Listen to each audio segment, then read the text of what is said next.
ఒకవేళ ఎవరి హక్కులకైనా భంగం కలిగినప్పుడు దానికి ఇలాంటి వ్యవస్థలు ఉంటాయి. సో నాకు అర్థమైంది ఏంటంటే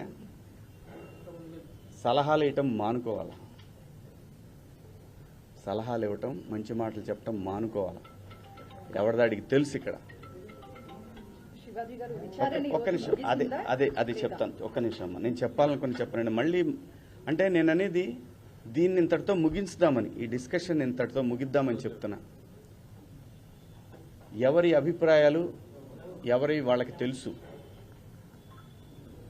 ఇక్కడ మంచి మాటలు చెప్పాను, చెడ్డ మాటలు చెప్పాను అనే దానికి బ్యారియర్ లేదు. Very clear. నేను వాళ్ళు అడిగిన వాటికి సమాధానాలు ఇచ్చాను. వాళ్ళు మళ్ళీ ఏదన్నా ఉంటే నాకు కాల్ చేస్తా ఉన్నారు, నాకు మెసేజ్ పంపుతా ఉన్నారు. నేను అన్నాను, నా వల్ల ఎవరన్నా ఇబ్బంది పడినాన్ని మీకు నేను ఇబ్బంది పెట్టానని మీకు ఎవరన్నా డైరెక్ట్గా వచ్చి కంప్లైంట్ ఇస్తే అప్పుడు కూడా నేను వచ్చి మీకు సమాధానం చెప్తాను మేడం అని చెప్పాను. థ్యాంక్ యూ అండి. కనిపిస్తుందండి. సో అపాలజీ చెప్పారు, కానీ ప్రకాష్ రాజ్ మాత్రము ఇప్పటికీ చెత్తగా మాట్లాడాడు. శివాజీ ఆడవాళ్ల పట్ల గౌరవమే లేదు అని చెప్తున్నాడు. ఏం చెప్తారు మీరు? నేను ఇంకా చూడలేదండి, చూసినాక చెప్తాను.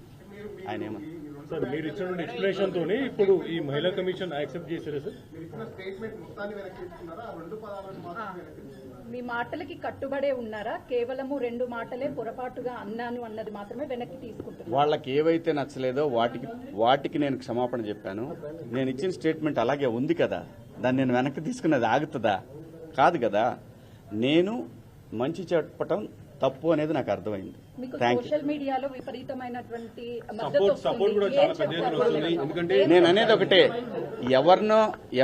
ఏమవుతుందంటే ఎవరినో పొగిడిన తర్వాత ఇంకో ఎవరినో విమర్శించినట్టు అవుతుంది. కాబట్టి ఈ విషయాన్ని ఇంతటితో వదిలేద్దాం.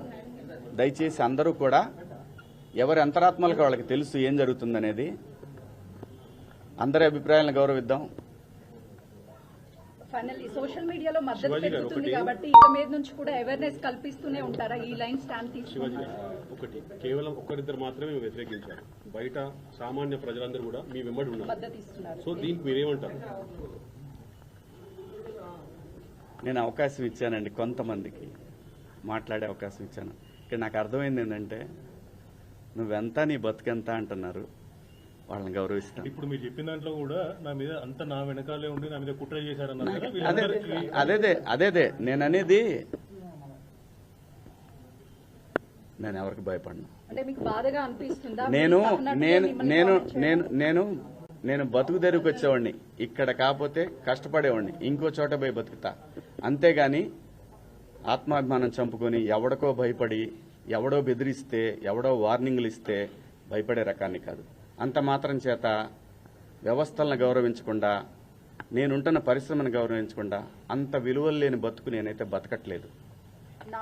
మీరు హీరో రోల్స్ తర్వాత కూడా ఇప్పుడు కొన్ని ప్రత్యేకమైనటువంటి రోల్స్ చేస్తున్నారు కదా, అది ఎవరికైనా రోల్స్ తగ్గించే అవకాశం ఉంటుందని మీరు ప్రజలకు అనుకోవచ్చు. నా చూడండి, నాకు భగవంతుడు ఈ జన్మలో నటుడిగా బతకమని ఇచ్చాడు. బతికే బతుకులో సమాజానికి ఉపయోగపడే విధంగా బతకమని చెప్పాడు. నేను అలాగే బతుకుతున్నా.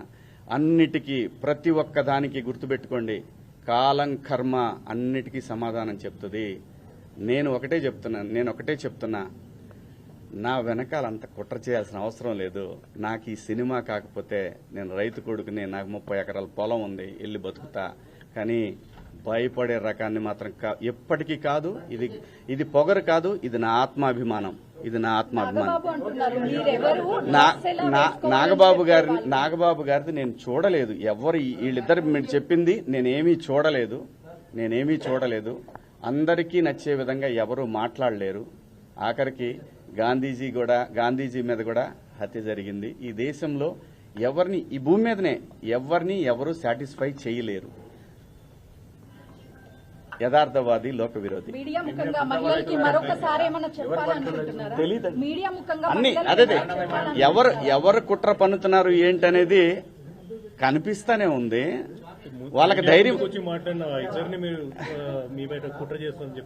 చిచి పాపం వాళ్ళకి ఏం సంబంధం లేదు. వాళ్ళ అమాయకులు అంతే. మీడియా ముఖంగా మహిళలకి మరొకసారి ఏమన్నా చెప్పాలనుకుంటున్నారా? నేను మహిళలకి చెప్పాల్సింది ఏమీ లేదు. దయచేసి ఒరే అబ్బాయిలో, మన ఇంట్లో ఆడవాళ్ళు ఉన్నారు, వీళ్ళని నాకు తెలిసి మొన్న కూడా అది క్రేజీలో జరిగిన ఇన్సిడెంట్.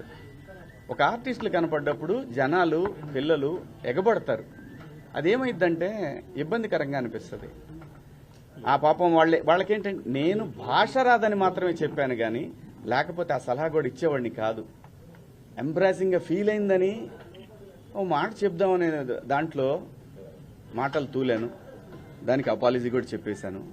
థ్యాంక్ యూ అండి. మీడియా సోదరులకు కూడా నేను చెప్పేది ఏంటంటే